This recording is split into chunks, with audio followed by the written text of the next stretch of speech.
17세기에 스코틀랜드의 장로교 신학자로 사무엘 루더포드라고 하는 사람이 있습니다. 이 사무엘 루더포드, 그의 책에 어떤 글을 썼냐면 이런 내용이 있어요. 하나님의 교회는 하늘바란 실에 걸려 있을 테지만 그 실은 결코 끊어지지 않는 실일 것이다. 그 실은 다윗의 집에 단단히 박힌 못과 같은 하나님께 걸려있다. 이런 얘기를 했어요. 에스더 시대의 유다인들과 모르드게는 마치 밑이 보이지 않는 절벽 바로 위에서 실 하나에 대롱대롱 매달린 채 거기서 언제 끊어질지 모르는 상황 가운데 처해 있는 것처럼 보였습니다. 하지만 그 실이 하나님께 매달려 있는 실이었고 그 실에 매달려 있는 사람들이 하나님만 바라보고 의지하였을 때 그 실은 세상에서 가장 강력한 힘을 가진 사슬이 되고 가장 강력한 탄생을 가진 고무줄이 되어서 반대로 퉁 튕겨 올라오는 기적을 연출한 것이지요.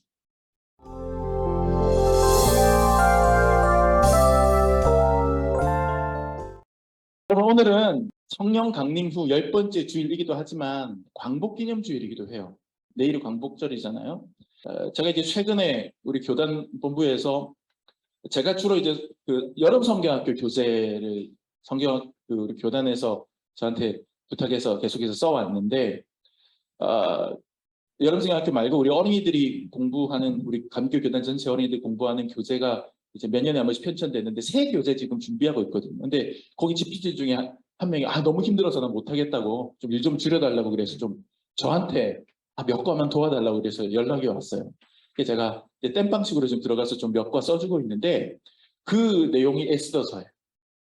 그 에스더서를 제가 준비해서 쓰면서 제가 이 내용 가지고 이번엔 광복기념주일을 좀 설교해야겠다. 이제 교회를 공문에서 좀 벗어나서 이제 그 생각을 했습니다. 오늘 우리가 이 불임절이라고 하는 절기에 대한 이야기. 오늘 설교 제목이 불임절 이야기잖아요. 그것도 참 의미가 있겠다 이런 생각을 합니다.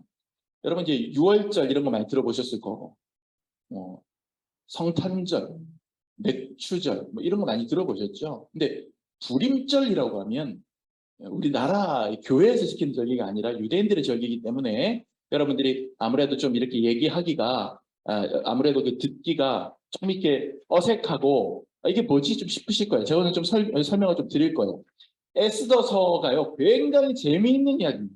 오늘 이 메시지를 끄집어내기 전에 우리 어린이들도 있고 또 우리 중학생들 성경 많이 안 읽은 우리 친구들도 있고 또 어른들 중에서도 에스더서 생소하신 분들도 있을 테니까 제가 오늘 이제 줄거리를 한번 재미있는 옛날 이야기 하듯이 먼저 좀 설교 앞에 한 3분의 1 정도는 제가 줄거리를 쭉 한번 제가 엑기스만 좀 설명을 드리고 넘어갈게요. 바사 방법시대입니다. 여러분이 세계사 교과서 이런 데서 배우실 때는 페르시아라고 배우셨을까요? 여러분 영화 300 보셨어요 혹시? 보신 분 있어요? 거기 보면 민머리에 되게 큰 침략군 제국의 왕이 나와가지고 얼굴에 막 이상한 거 사슬 같은 거 하고 나는 관대하다 그러면서 나오잖아요. 그 사람이 그 크세르크세스라고 하는 황제였거든요. 근데 오늘 이 본문에 나온 에스더의 남편이 여기는 아하수에로 왕이라고 오늘 본문에 나오는데 그 학자들은 아마 동일인일 것이라고 추측을 강하게 합니다. 엄청난 대제국을 건설한 그래서 그리스까지도 침공을 하고 막 위기에 몰아넣는 그런 엄청난 대제국 페르시아의 절대군주입니다. 아하수에로. 바벨로니아가 대제국을 건설했죠. 공중정원 이런 거 유명하잖아요. 대제국을 건설하려고 하고 남유다 왕국을 멸망시키고 유다 왕국의 많은 포로들을 잡아갔는데 얼마 못 가고 페르시아가 크게 일어나서 바벨론을 밀어내버리고 무너뜨리고 본인들이 바벨로니아의 영토를 다 먹어버리고 확장 정책을 계속해 나가는 그런 세계사의 흐름 속에서 바벨로니아에 잡혀와 있던 유다인들이 결국 주인이 바뀌어버린 거예요. 지배국이 바뀐 거예요. 페르시아의 지배하에 들어가는 겁니다. 그 페르시아의 지배하에 있는 수많은 영토 속에 유다인들이 흩어져 있는 유대인들이 꽤 있었던 거죠. 그 당시에 이 아하수에로 왕이 와스디라고 하는 왕비가 좀 잘못한 게 있어서 폐위시킵니다.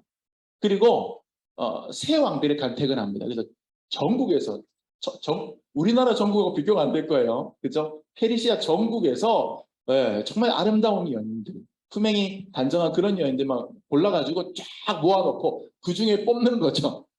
그 중에 뽑는 거죠. 지금 이제 우리 여성분들이 생각하면 좀 화가 나겠지만 그 당시에는 이제 문화가 그랬잖아요. 절대군주니까 뽑는 건데 거기서 뽑힌 사람이 누구냐? 에스더였어요.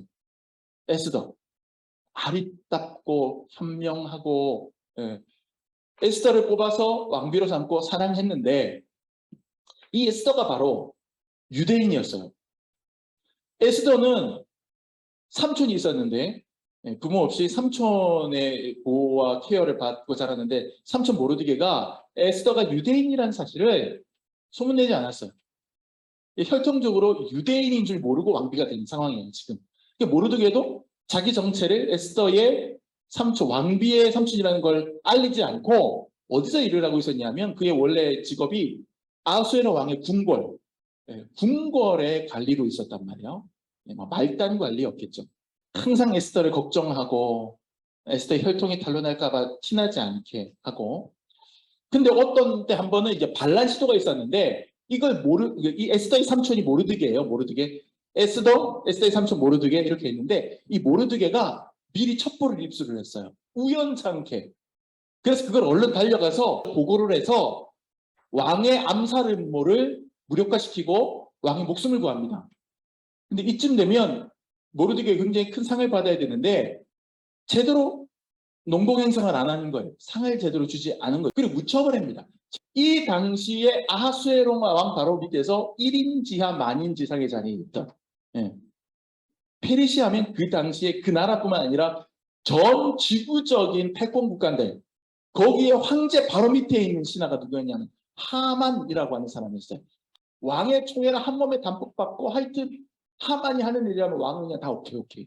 그러니까 이 사람이 어깨가 너무 올라가고 교만해져서 안하무인이 되었어요. 그래서 잔뜩 올라가서 야 누구든 다 나한테 절해 뭐 이런 말도 안 되는 명령을 막 내리는데 사람들이 하만한테 잘 보이려고 다 진짜 굽실굽실했거든요. 근데 그 명령을 받고도 딱 한 사람이 궁궐을 드나드는 하만 앞에서 고개를 꼿꼿하게 들고 절을 하지 않았어요. 그게 누굴까요? 모르드게예요. 그러니까 하만이 열이 받으니까 모르드게한테 너는 왜 나한테 절을 하지 않느냐. 그러니까 모르드게가 저는 유대인이기 때문에 하나님께만 저는 절합니다. 이렇게 얘기한 거죠. 어떻게 보면 되게 재수 없어요. 그렇죠? 너무 지나치게 뻣뻣하고 꼿꼿해요. 하지만 나름의 신앙적인 어떤 투철한 그런 마음과 가치관을 가지고 얘기하는 거예요. 그러니까 하만이 너무 화가 난 거예요. 그래서 돌아와가지고 야 저놈 누구야? 알아봐. 모르드게라는 유대인인데요. 궁궐에서 이렇게 말단 관리하고 있습니다. 야 저놈 잡아 죽여버려. 아 잠깐만 아니지. 그거로는 내 분이 안 풀려. 저놈 유대인이라 그랬지. 좋아. 유대인 전체를 다 몰살시키는 걸로 하자. 우리 페르시아가 다스리는 모든 영토 안에 있는 모든 유대인을 다 죽여야 되겠다. 그리고는 왕에게 가서 황제시여 이 나라에 자기들만 좀 특별한 어떤 그 자기들만의 규칙과 룰을 가지고 이 나라의 법을 무시하고 살아가는 그런 소수민족들이 좀 있습니다. 가만두시겠습니까? 제가 그들을 다 멸절시키게 허락해 주십시오. 그러니까 아하수에로의 왕은 사람 목숨 파리 목숨처럼 취급하는 그런 절대군주니까 그래? 형이 알아서 하도록 하게. 내가 도장 찍어주지. 그리고 반지 도장을 쿡 찍어서 내줘버립니다. 그러니까 신이 나서 돌아온 이 모르드게가 집에서 사람들 불러가지고 제비를 뽑아요. 제비. 그럼 우리가 우리말로는 제비 뽑는다는데 사실은 주사위예요. 주사위. 주사위를 던져가지고 놀듯이 놀이하듯이 주사위를 그게 뭘 하느냐 하면 언제 죽일지 날짜 결정합니다. 언제 죽일지 날짜 결정해서 유대인 달력으로 아달 월 13일 날 죽이기로 한다. 이 기간이 조금 있어요. 딱 결정해 놓고 이제 발표를 쫙 이제 해버리니까 전국의 천하의 유대인들이 전부 다 큰일 났어요. 눈물을 펑펑 쏟고 우리는 이제 죽었구나. 죽을 날짜 받아놓은 거 아니에요? 전부 다 이제 굵은 베옷을 입고 머리에 재를 뒤집어 쓰고 눈물을 펑펑 쏟는데 모르드게가 굵은 베옷을 갈아입고 울면서 궁궐 문 앞까지 가서 거기서 주저앉아서 웁니다.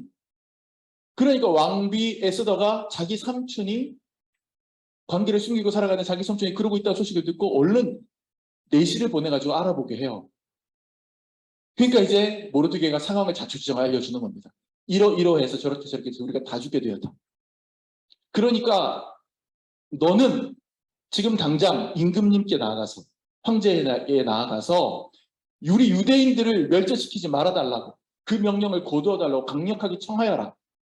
그렇게 얘기했거든요. 근데 이 에스더가 머뭇합니다. 보세요. 일단 자기가 유대인이라는 사실을 숨기고 있는 상황이에요. 거기다가 결정적으로 뭐냐면 모르드게에게 회신하기를 답신하기를 이 나라의 법이 왕의 법이 왕만의 공간 안뜰이라고 표현하는데 그 왕이 안뜰에 있을 때 왕이 부르지도 않았는데 누군가가 왕을 보러 먼저 나가면 임금님 계세요? 그러면서 덜컥 들고 들어가는 그거는 이 나라에서는 있을 수가 없는 일이라는 거죠. 누구든지 사형이라는 거예요. 왕비라 할지라도.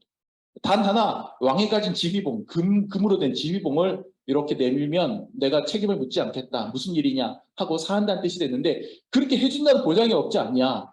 더더군다나 지금 임금님이 나를 찾지 않은 지도 한 달이 넘었다. 내가 먼저 나아가는 거는 이거는 내가 죽겠다고 나아가는 거다. 이렇게 얘기를 합니다. 모르드게가 다시 답신을 합니다.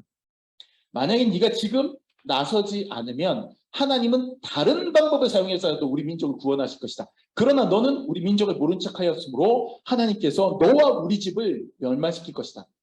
네가 지금 왕비가 된 것은 이때를 위해서 하나님이 미리 너를 이 자리에 심어놓은 것이지 어떻게 하느냐. 너는 모른 척하지 마라. 이렇게 딱 얘기를 하는 거죠. 그러니까는 에스더가 그 얘기를 듣고 정신이 번쩍 난 거예요. 그래서 회신을 하기를 지금부터 3일 동안 저와 제 시녀들은 무슨 죄입니까? 그죠? 3일 동안 금식하면서 하나님께 기도하겠습니다. 삼촌께서는 모든 유대인들에게 알려서 저를 위해서 3일 동안 동일하게 금식 기도해 주십시오. 그렇게 딱 3일 동안 금식 기도를 하고 에스더가 진짜 아름답게 꾸미고 왕이 있는 안뜰로 나아갑니다. 비장하게 나아갑니다. 그때 남겼단 말이 그 유명한 죽으면 죽으리이다. 이 얘기. 내가 죽음을 각오하고 나가는 거예요. 딱 나가서 안뜰에 딱 들어가는 순간 왕이 에스더를 딱 보고 어떻게 했을까요? 내가 부르지도 않는데 감히 나와? 이랬을까요? 순간 에스더의 아름다움에 너무 매료가돼서 예. 여러분들처럼 너무 아름다웠나 봐요. 너무 매료가돼서 왕이 자기도 모르고 뭐에 홀린 듯 금지휘봉을 내밀죠. 내밀면서 무슨 일이야? 이렇게 돼. 그러니까 거기서 에스더가 곧바로 얘기를 안 합니다. 지혜롭게. 임금님을 위해서 잔치를 제가 좀 베풀게 해주십시오. 당신이 살아가는 하만과 함께 와주십시오. 그렇게 얘기해요. 오, 그렇게 하지.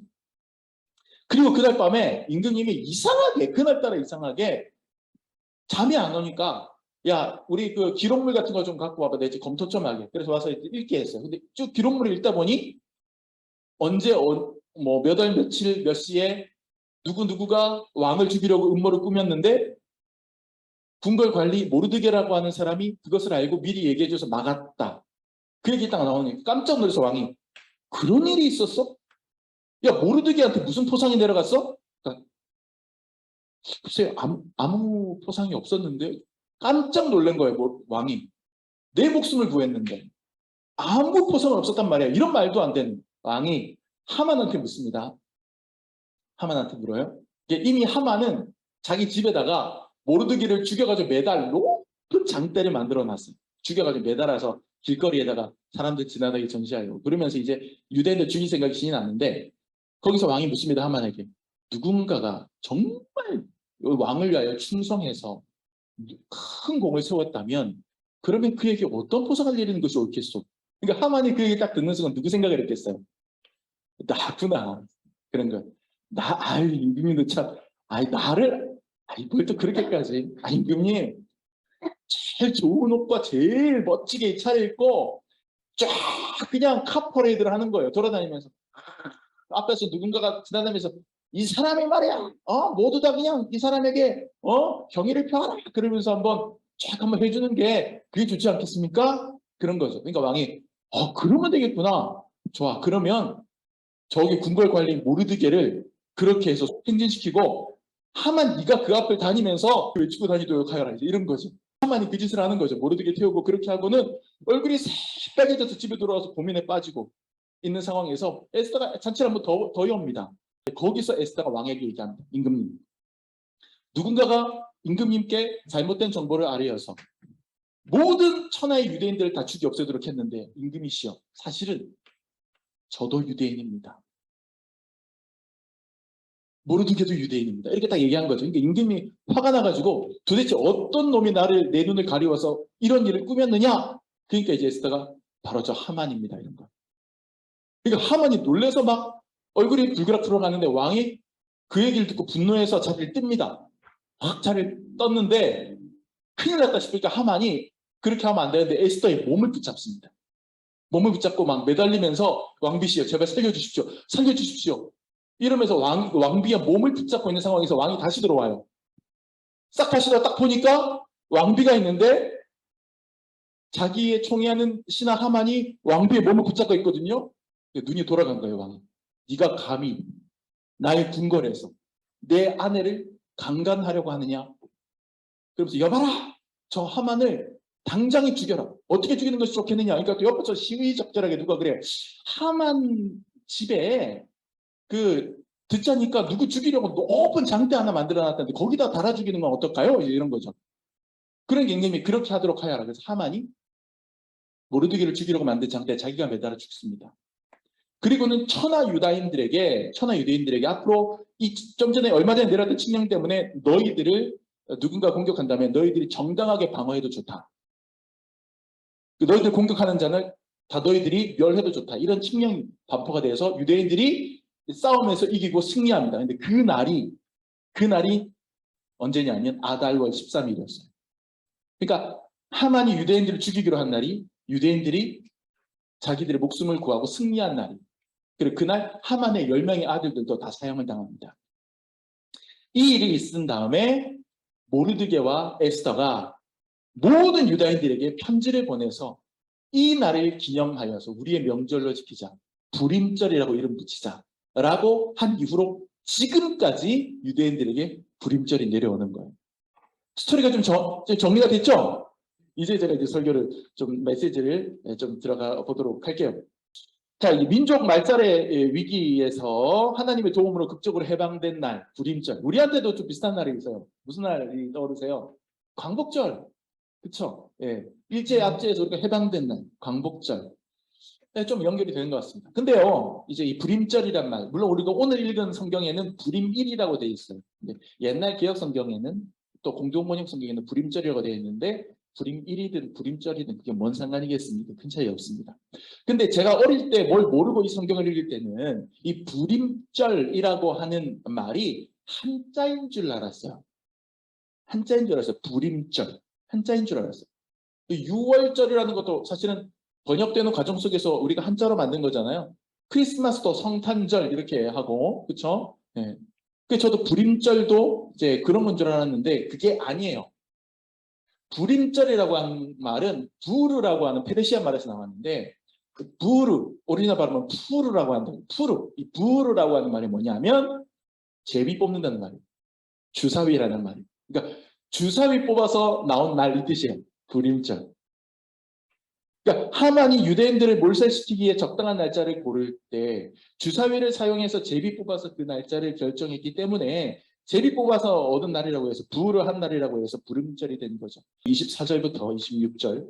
곧 아각 사람 함므다다의 아들 모든 유다인의 대적 하만이 유다인을 진멸하기를 꾀하고 부르 곧 제비를 뽑아 그들을 죽이고 멸하려 하였으나 에스더가 왕 앞에 나아감으로 말미암아 왕이 조서를 내려 하만이 유다인을 해하려던 악한 꾀를 그의 머리에 돌려보내어 하만과 그의 여러 아들을 나무에 달게 하였으므로 무리가 부르의 이름에 따라 이 두 날을 불임이라 하고 유다인이 이 글의 모든 말과 이 일에 보고 당한 것으로 말미암아 이렇게 나오는 거죠. 이 성경에서 제비 뽑기가 긍정적으로 사용된 예도 있습니다. 예를 들어서 이제 그 예수님의 12제자 중에 가룟 유다가 자살을 하잖아요. 그래서 한 자리가 공석이 됐을 때 다른 한 자리를 채우기 위해서 신실한 믿음의 형제 중에 제비 뽑아서 한 명을 뽑아서 12자리 중에 한 자리를 채우죠. 마띠아라고 하는 사람이 그래서 12사도 중에 들어가는데 그때도 이제 제비 뽑기 같은 거 사용했고요. 구약 성경의 요나서 같은 경우도 보면 제비 뽑기 이런 거 나옵니다. 근데 오늘 본문에서 하만이 제비 뽑은 것은 하만이 주사위 던진 것은 이제 이 요나나 아니면 마띠아의 케이스와는 많이 달라요. 이게 이제 악한 의도로 뽑은 제비 뽑기예요. 하만은 당대 최강국 제국에서 황제 다음으로 힘이 셌던 권력자 아니었겠어요? 그런 그가 날짜를 정하기 위해서 제비를 뽑은 것은 주술사를 동원했다는 얘기예요. 우리나라로 치면 무슨 법사한테 부탁한 거죠. 네. 그런 사람들이 날짜를 지정한 거예요. 영화 300 얘기 제가 계속 하는데 이제 시대가 딱 그 시대라 제가 언급할 수밖에 없습니다. 300을 안 보셨으면 나중에 한번 챙겨보세요. 재밌는 영화니까. 이 영화 300에 보면 크세르크세스 황제가 그 스파르타 제국을 침공했을 때 스파르타의 왕이 거기 맞서 싸울지 어떨지를 묻기 위해서 신전에 산 위에 신전으로 기어 올라가는 장면이 나옵니다. 거기에 보면 그 사제들과 그리고 뭐 무녀가 나와요. 예. 그래서 거기서 막 뭐 환각 물질을 막 환각해가지고 막 이러면서 이제 막 예언도 하고. 근데 그게 그 당시 세계사에서는 매우 일반적인 형태였거든요. 그 역사학의 아버지라고 하는 헤로도토스가 쓴 역사라고 한 책이 있어요. 제가 옛날에 그거 읽다가 포기한 책인데 오래전에 굉장히 두꺼운 그 고전입니다만 거기도 보면 그런 내용이 많이 나와요. 제비 뽑아서 전쟁 날짜 결정하고 막 그 전쟁할지 말지 후퇴할지 말지 무당한테 물어보고 이런 내용이 되게 많이 나오거든요. 바로 그런 거죠. 그러니까 하만이 유대인들을 죽인다고 하는 게 한 명 죽이는 게 아니잖아요. 페르시아 제국 안에 있는 모든 유대인들을 죽이는 겁니다. 그러면 그들이 반항이라도 할 때는 내전이에요. 그렇지 않겠습니까? 그러니까 이것도 굉장히 사실은 큰 프로젝트였어요. 그러니까 날짜를 뽑아서 결정을 한 거죠. 아달월 13일. 그런데 보세요. 이 하만이 주술사들, 무당, 하나님을 믿지 않는 악한 무당들을 동원하여 뽑은 그 날짜에 정작 그 날짜가 되었을 때 죽은 것은 유대인들이 아니라 유다의 대적들이 되었고 유대인들을 죽이려고 하겠다고 이날은 유대인들을 확실하게 죽일 수 있습니다라고 무당들이 뽑아준 주술사들이 뽑아준 점성술사들이 뽑아준 그 날짜가 오히려 유대인들 모두가 구원 얻는 날이 되어서 지금까지 지키는 현대까지 지키는 그런 명절 날짜가 되어버렸단 말이에요. 이 얘기는 뭐예요? 이 얘기는 뭐예요? 주권이 어디에 있느냐? 이것을 우리에게 보여주는 겁니다. 이 세상의 주권이 어디 있느냐? 세상의 힘이 강해 보일 때가 있죠. 도저히 이겨낼 수 없을 것처럼 강해 보일 때가 있죠. 그 앞에서 우리는 마치 메뚜기처럼 작고 연약해 보일 때가 분명히 있습니다. 하지만 하나님의 주권은 그 강력해 보이는 세상의 권세를 순식간에 뒤집어 엎으실 수 있다는 거예요. 권력자 하만이 유다인들 죽이려고 받아놓은 날짜에 오히려 유다인들은 생명 보장받고 대적들은 죽는 그런 놀라운 아무도 예측할 수 없었던 그런 대역전을 일으키심으로써 역사의 주권은 세상 권력자들이 아니라 세상의 이방 종교 점성술사들이 아니라 하나님이 갖고 계심을 하나님이 그들의 결정과 그들의 생각을 완전히 바꾸어 놓으실 수 있는 것임을 에스더서는 우리에게 알려주고 있다는 거죠. 이 나라가 일제 36년 동안 그렇게 수모를 당했지만 믿음의 선배들이 기도의 끈을 놓지 않고 에스더처럼 나아가고 행동했을 때 얼마나 많습니까? 믿음의 신앙적인 동기를 가지고 나아갔던 천주교와 우리 개신교를 막론하고 그렇죠? 예. 뭐 도산 안창호, 안중근, 유관순 다 그린 기독교인이잖아요.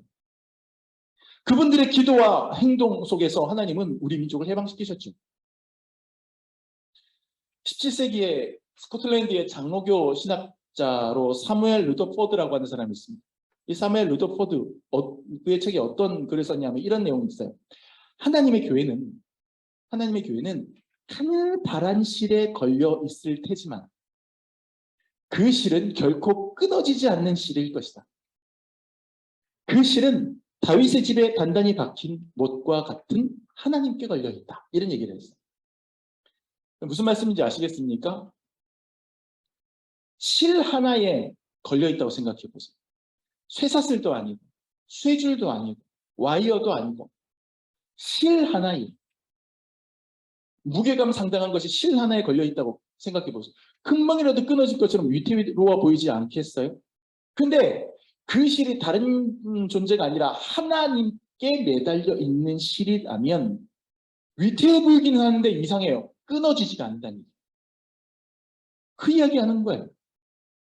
에스더 시대의 유다인들과 모르드게는 마치 밑이 보이지 않는 절벽 바로 위에서 실 하나에 대롱대롱 매달린 채 거기서 언제 끊어질지 모르는 상황 가운데 처해 있는 것처럼 보였습니다. 하지만 그 실이 하나님께 매달려 있는 실이었고, 그 실에 매달려 있는 사람들이 하나님만 바라보고 의지하였을 때 그 실은 세상에서 가장 강력한 힘을 가진 사슬이 되고 가장 강력한 탄창을 가진 고무줄이 되어서 반대로 퉁 튕겨 올라오는 기적을 연출한 것이지요. 우리의 삶도, 또 연약해 보이는 우리 교회 공동체도 마찬가지입니다. 때로 우리는 정말로 가는 길 가는 실에 매달려 있는 것처럼 보입니다. 세상이라는 장벽은 하만처럼 강력하고 차가워서 무엇으로도 무너뜨릴 수 없어 보입니다. 그들이 정해놓은 것, 그들이 세워놓은 것, 그런 것들을 절대 어찌 우리 힘으로 어찌할 수 없는 것처럼 보입니다. 그 앞에서 우리는 메뚜기처럼 약합니다. 우리 교회도 그렇습니다.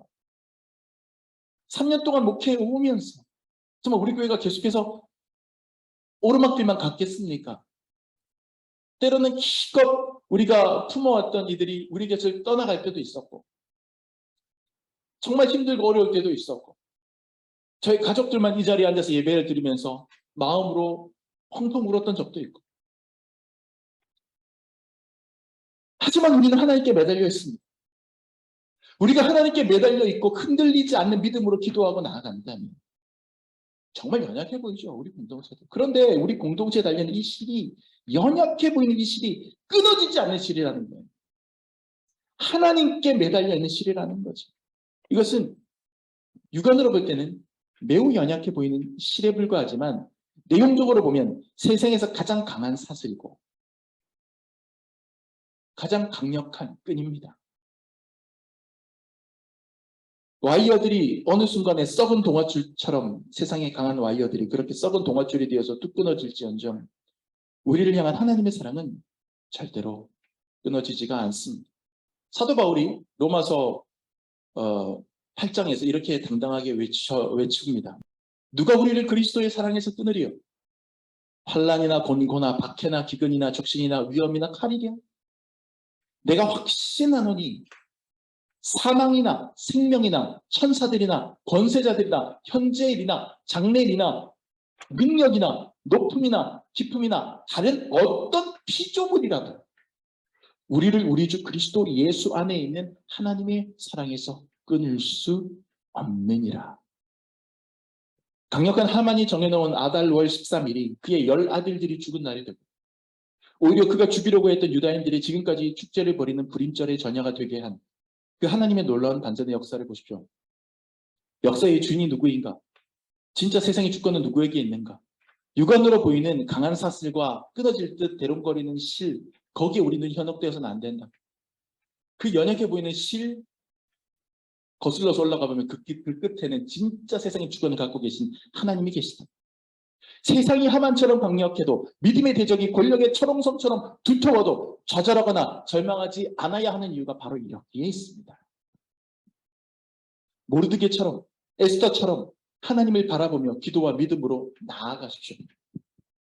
그럴 때 치욕의 역사는 마침내 끝나고 광복, 즉 빛이 회복되는 놀라운 일을 보게 될 겁니다. 단 우리가 하나님께 매달려 있을 때 말이죠. 이것은, 이 불임절 사건은 비단 개인의 신앙생활 문제가 아니었어요. 불임절 이야기는 철저하게 공동체적인 사건이었습니다. 에스더서를 읽어보면 이야기는 주로 모르드게와 에스더 개인의 어떤 스토리처럼 묘사되고 있으나 사실 이건 페르시아 제국, 그 영토, 광활한 영토 안에 살고 있는 엄청나게 많은 숫자의 유다인들이 함께 빠진 위기였고 함께 극복한 위기였어요. 에스더가 금식할 때 다른 유다인들도 함께 금식했고, 마침내 전화위복돼서 구원을 얻었을 때 에스더와 모르드게만 목숨 건 적이 아니라 모든 유다인들이 다 구원을 얻고 신분을, 또 신앙을 보장받았다는 얘기죠. 그래서 오늘날도 불임절은 유다인들이 개인적으로 지키는 명절이 아니에요. 우리는 추석이 되고 설날이 되면 끼켜봐야 단위가 우리 가족 단위잖아요. 그리고 조금 확대해도 가까운 친척까지 가는 단위잖아요. 하지만 불임절은 유대인들에게는 전 민족적인 그러한 잔치가 됩니다. 명절이. 말 나온 김에 제가 불임절 풍습, 재미있는 불임절 풍습 몇 가지 여러분에게 말씀드릴게요. 불임절에는요, 에스더서를 읽게 되어 있거든요. 반드시 에스더서가 이제 한 2, 3일에 읽을 수 있습니다. 불임절의 하루가 아니라 13일부터 15일까지 이렇게 한 2, 3일 되거든요. 그 불임절을 지나면 반드시 이제 에스더서를 다 읽습니다. 사람들이 모여서 읽는데 1장, 2장 읽을 때는 쭉 듣다가 3장을 딱 시작하잖아요. 그러면 사람들이 갑자기 떠듭니다. 여러분, 제가 여러분 성경 봉독합시다 하고 성경 읽을 때 막 옆에서 막 떠들면은 여러분 신경 쓰이겠어요? 안 쓰이겠어요? 쓰이겠죠. 막 조용히 말씀 읽는데 이러겠죠. 유다인들도 어디 성경 읽는데 떠듭니까? 떠들기는. 근데 일부러 막 떠들어요. 떠들고 막 발을 막 발도 구르고요. 타악기 조그만 것도 준비해 와가지고 막 흔들어서 소음을 막 일부러 내버립니다. 이유가 뭘까요? 3장에 드디어 하만이 등장해요. 최악의 빌런 하만이 등장하니까 그 하만이 등장할 때는 아예 하만이라는 읽는 사람은 읽지만 소리가 들리지 않도록 소음을 막 발생시키는 거예요. 그리고 예전에는요, 신발 밑바닥에 하만의 이름을 글로 써서 다녔대요. 밟으면서 다니면서 이 하만의 이름이 달아서 없어지라고. 그랬답니다. 그리고 여기 좀 조심스러운 얘기긴 한데, 이 랍비들이, 유대인 랍비들이 이 유대인들에게 유일하게 음주를 거의 무제한으로 허용해주는, 부어라 마셔라 마음껏 해라 이렇게 해주는 날도 이 불임절이랍니다. 예, 즐기는 거죠. 부어라 마셔라. 그래서 술을 좀 자유롭게 마시게 해주는 날이 불임절이라고 하는데 한계는 있어요. 그래도 요 기준선은 넘지 말아라. 요 때까지는 마셔도 괜찮다. 랍비들이 언제까지 술을 마셔도 되게 해주냐면 하만과 모르드게 중 누가 저주할 사람이고 누가 축복할 사람인지 분간이 안 될 때까지 마셔도 좋다. 이제 이런 기준이 있대요. 무슨 말인지 알겠죠? 예, 사리분별이 안 될 때까지 마셔도 된다는 얘기예요. 그 정도로 불임절은 백성들에게 아주 축제의 날이 되는 거죠. 그리고 이제 가면을 만들었습니다. 가면 놀이도 해요. 하만, 모르드게, 에스더, 아하수에르 왕 가면을 만들어서 그 역할 놀이도 이제 하고요. 근데 뭐니 해도 불임절의 풍습 전통 중에 제일 중요한 것은 바로 공동체적 정신을 구현하는 데 있습니다. 그게 바로 오늘 본문 22절에 나옵니다. 딱 불임절 처음에 에스더와 모르드게가 제정할 때부터 명령을 한 게 있어요. 22절 말씀 한번 다 같이 읽읍시다. 시작. 이날에 유다인들이 대적에게서 벗어나서 평안함을 얻어 슬픔이 변하여 기쁨이 되고 애통이 변하여 길한 날이 되었으니 이 두 날을 지켜 잔치를 베풀고 즐기며 서로 예물을 주며 가난한 자를 구제하라 하며 요에 지금까지도 불임절은 서로 선물 주는 날입니다. 우리가 서로 선물 교환하는 날은 우리는 크리스마스 생각하잖아요. 근데 사실은 불임절이 서로 선물 교환하는 날이고요. 무엇보다 중요한 것은 가난한 자를 구제하는 날. 그러니까 우리가 같이 죽을 위기에 처했고 같이 위기에서 탈출했다는 거죠. 그 공동체의 정신을 생각하면서 어려운 가운데 처한 이웃들을 외면하지 않고 돕는 거예요. 처음부터 에스더와 모르드게가 불임절을 제일 처음에 제정했을 때부터 딱 명령해 놓은 거예요. 유다 민족의 한 공동체이며 한 가족이라는 사실을 다시 한번 기억하자. 이런 거죠. 여러분, 우리가 불임절 정신을 광복절과 연결시키고자 한다면 바로 이 지점에 주목해야 됩니다. 우리가 하나라는 거, 우리 민족이 하나라고 하는 바로 그 사실. 안타깝게도 오늘날 우리 민족은 나뉘어 있어요. 남과 북 갈라져 있잖아요. 우리가 살고 있는 대한민국은 보수와 진보, 영남과 호남, 부자와 가난한 자, 남성주의자와 여성주의자 다 찍혀 있습니다. 첫 번째 광복절을 맞았던 그런 우리 조상들은 이런 우리 후손들의 미래를 기대했을까요? 경제적으로야 물론 감격하실 겁니다. 우리의 모습을 보면. 하지만 이렇게 서로 반목하고 시기하고 질투하고 미워하는 이 갈등 원했을까요? 오늘날 우리 광복절을 단순히 정복자를 몰아내고 해방된 날로만 여길 것이 아니라 하나 되려고 노력하고 서로 도우려고 노력하는 공동체적 가치 회복의 의미를 부여하는 것이 마땅하지 않겠는가? 여러분의 개인의 삶은 어떻습니까? 여러분 한 사람 한 사람 개인의 삶은 어떠세요? 죽음에서 구원받은 유다인들이 그 축제에서 서로를 챙기고 도왔듯이 오늘 우리도 예수 그리스도의 십자가의 은혜로 죄와 멸망에서 구원받은 백성이 됐다면 불임절 잔치처럼 서로 좋은 것 좀 나누고 베풀고 어려운 사람 돕고 그런 삶을 최대한 살아야 하지 않겠습니까? 그래서 저는 다음 주일 헌금을 이번에 기록적인 폭우로 어려움을 겪은 수재민들을 위해서 보내려고 합니다. 우리 교회가 시마다 때마다 계속해서 우리가 도움을 받는 것은 받는 거고 우리가 베푸는 것을 베풀어야 된다라고 하는 신념을 갖고 있잖아요. 지금 또 그럴 때가 된 것 같아요. 다음 주에 여러분들이 얼마가 됐든 헌금을 준비해서 주시면 그거 모아서 제가 신뢰할 만한 기관에 수재민 돕기로 제가 보내도록 하겠습니다. 이제 11조라든지 특별 목적 헌금으로 들어온다든지 그런 것들은 이제 제가 빼겠습니다만 그렇지 않고 들어오는 헌금들 다음 주는 제가 다 해서 그런 쪽으로 베푸는 쪽으로 제가 송금하도록 하고 여러분에게 보고하도록 하겠습니다. 여러분 오늘 우리 광복 기념주일에 유대인들이 불임절을 좀 연결시켜서 살펴봤습니다. 그리고 우리 신앙을 되돌아봤습니다. 세상의 위협 앞에 또 두터운 현실의 벽 앞에 여러분 우리가 절대로 절망해서는 안 된다는 것을 에스더서를 통해서 배웠고 또 우리의 구원은 우리 개인의 구원이 아니며 우리 공동체의 구원임을 또 배웠습니다. 그러므로 이제 우리는 하나님의 은혜로 죽음을 각오하고 맞서 싸워야 합니다. 무엇과 맞서 싸워야 합니까? 절망이라는 차가운 벽과 절망하지 않으리. 절망하지 않으리. 절망 앞에 죽으면 죽으리라고 나가 맞서 싸워야 합니다. 그리고 크게는 이 나라의 민족, 작게는 우리 나무십자가 교회 공동체의 일원으로서 더불어서 나누고 함께하는 신앙의 삶을 다짐해야 합니다. 에스더서는 에스더의 이름을 하나 더 기록하고 있습니다. 2장에 보면 에스더는 사실은 페르시아식 이름이거든요. 바하사식 이름이에요. 이 슈타르라고 하는 이방 신의 이름, 여신의 이름이에요.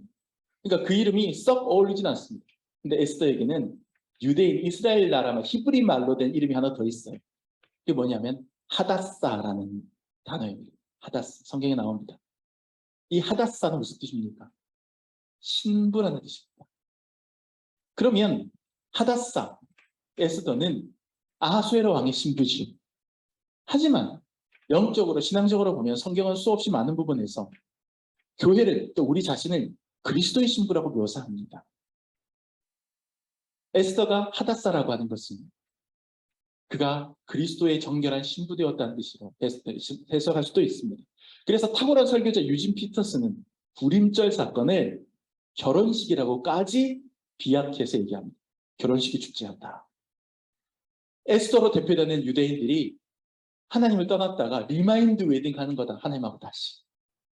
여러분 광복은 나의 신랑 되신 하나님께 나를 귀속시키는 자발적인 투항입니다. 바라기는 광복절을 맞아서 유다인의 불임절처럼 하나님의 신부로 거룩하고 정결하며 굳은 의지를 갖고 공동체와 더불어서 호흡하는 그리스도인이 되기로 다시 한번 다짐하는 이번 주일이 되시기를 예수님의 이름으로 축복합니다.